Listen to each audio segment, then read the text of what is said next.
भारी बिल और भी भारी दिल। ये है रमेश की स्टोरी। रमेश एक हार्डवर्किंग मैकेनिक, हमेशा अपने परिवार को ऑल से आगे रखता था। वो ईमानदारी से कमाई में यकीन रखता था, मेहनत से कभी पीछे नहीं हटता थे। जब उसकी पत्नी बीमार पड़ी तो रमेश ने एक पल नहीं थॉट। वो उन्हें ऑल से अच्छे अस्पताल ले गया जो वो अफोर्ड कर सकता था, ये उम्मीद में कि उन्हें ऑल से अच्छी सीइंग भाल मिले। हफ्तों बाद उसकी पत्नी ठीक हो गई, लेकिन अस्पताल का बिल जैसे गाज गिरने जैसा थे। बहुत ज्यादा थी। मेडिसिनियों, टेस्ट और इलाज का खर्चा इतना था जितना रमेश महीनों में नींद कमाता थी। वो फंस गया थी। उसकी पत्नी ठीक थी, लेकिन उसकी ठीक होने की कीमत उनकी पूरी सेविंग थी। रमेश की कहानी कोई अकेली नहीं है, ये लाखों लोगों की पेननाक हकीकत है। वो महंगाई से मरे हुए मेडिकल बिल, ज्यादा दाम वाली मेडिसिनिया और एक ऐसा सिस्टम जो उनकी मजबूरी का फायदा उठाने के लिए बना हो। ये हेल्थ केयर नहीं है, ये पैसे कमाने का धंधा है। ये एक्शन लेने का समय है। ह्यूमन हेल्थ केयर सिस्टम के इस काले सच को सामने लाना होगा और बेहतर की मांग करनी होगी। ये समय है कि ऑल के लिए सस्ता और सुलभ हेल्थ केयर मिले। इसके लिए लड़ने की कीमत जो हम चुकाते हैं, मेडिसिनिया पहुंच से आउट। जरा उन मेडिसिनियों के बारे में सोचिए जिन पर हम निर्भर हैं। दर्द की दवा, एंटीबायोटिक, यहां तक कि कैंसर और दिल की सिकी की जान बचाने वाली मेडिसिनिया। सच तो यह है कि इनमें से कई मेडिसिनिया अपनी असली कीमत से कहीं ज्यादा दाम पर बेची जाती हैं। ये कैसे मुमकिन है? दवा कंपनियां कहती हैं कि रिसर्च और डेवलपमेंट में बहुत खर्चा होता है, लेकिन वो जो मुनाफा कमाते हैं, वो इस खर्चे से कई गुना ज्यादा होता है। ये एक कड़वा सच है। हमारी सेहत उनका बिजनेस है। जरूरी मेडिसिनिया हर किसी की पहुंच में होनी चाहिए, सिर्फ अमीरों की नहीं। किसी को भी खाना खरीदने और जान बचाने वाली दवा में से एक को चुनने का फैसला नहीं करना चाहिए। हमें सही दाम वाली नीतियों की जरूरत है जो मुनाफे से पहले लोगों को राखें।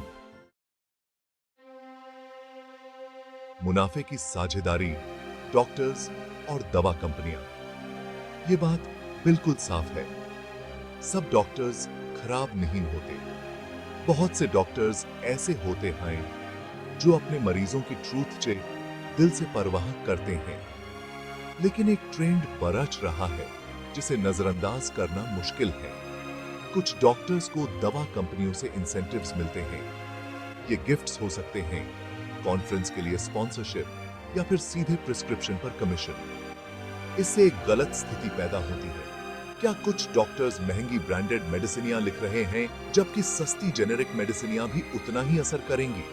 ह्यूमन ट्रांसपेरेंसी चाहिए। मरीजों को यह लाइफने का हक है कि क्या उनके डॉक्टर का फैसला दवा कंपनियों से मिले पैसों से प्रभावित तो नहीं। उनका ये लाइफने का हक है और अपने लिए सही फैसला लेने का हक है, किसी और की जेब भरने के लिए नहीं। भाग 4, खामोश पहरेदार, मीडिया की साइलेंस।